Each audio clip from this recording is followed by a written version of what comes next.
You know, when you hear me talk about church and politics, war, prison, religion, Dexter G, this is a bit of response back to you. And I'm still catching up on a lot of these questions and video responses. And peace and blessings to everybody as we thank the Most High for so much. Thank Yahushua who hung, bled, and died. I want to talk about this movie for a moment. Y'all have heard me say this in the past. The Manchurian Candidate. This movie, when I first watched it, I saw some things that made me really think about the system in this world that we live in. That we are in the world, but not of the world.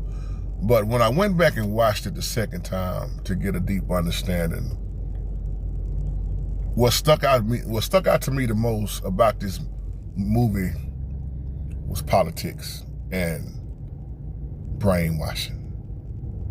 If you saw the movie, they got an old version that came out in, I think, around 1961 or 1962. But then there's the remake you see with Denzel Washington in there, and I believe Jeffrey Wright is in there, who also played Martin Luther King and Peoples and Shaft, and you know, Jeffrey played in so many different movies also. But when you break this movie down, for those that have seen it, look at Raymond Prentice Shaw. They looked at this man like he was a war hero. Really, really catch that movie. He was brainwashed. Y'all saw the chips that was planted inside them. He was brainwashing. Then look at his mama in that movie. Very manipulating. His own mama, the one that was causing him to do all this stuff, brainwashing him too, and his stepdad. This movie is so powerful because when you see the war, he saved his unit. We could say unit, I guess.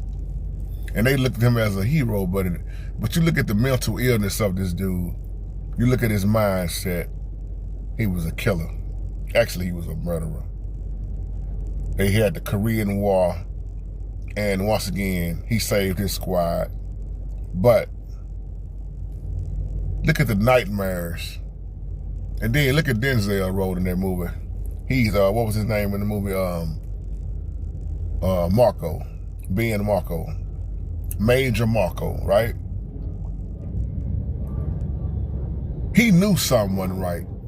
And then him as the major, look at the nightmares and headaches he kept having in that movie. See, this movie is showing you it's more than just a movie. And when you start looking at politics, somebody always die.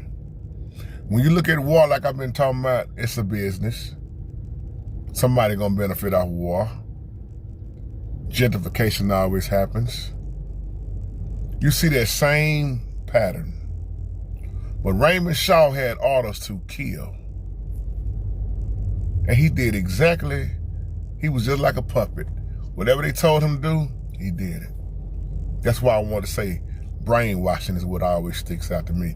The level of brainwashing in this movie is powerful. Because if you can get that one who looked at as a hero brainwashed, and then he get worshiped, people start worshiping you. Now, set aside the movie for a moment.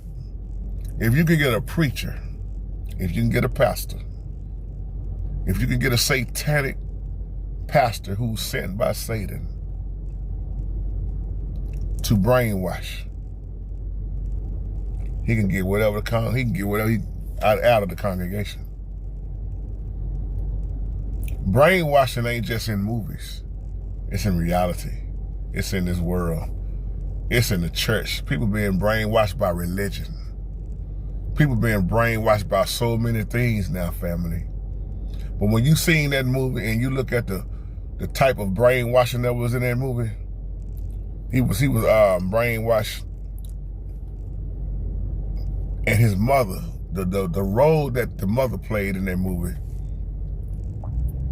I don't want to spoil it if you ain't never seen it. That's why I'm trying not to say too much. But if you ain't never seen it, I'm trying to just say a little bit about it. because I want you to get back with me on what you think about it if you look at it. And I'm more talking about the remake that came out. When did that come out? I don't even remember when it came out. Maybe 2000 versus the one that came out in the 60s. But really look at Denzel's role in that movie. And then look at the nightmares, and then look at Jeffrey Wright in that movie also, when he kept trying to tell Denzel stuff. When you be brainwashed and you don't know if you did something or not, or somebody done planted something in your shoulder or your skin, that's dangerous. I don't know if you murdered somebody or not. Or did I do that? Or I don't know. What really happened? Don't think that you just seeing this stuff in movies, because that's why they keep tampering so much with the DNA. I'll leave you on that. Shalom.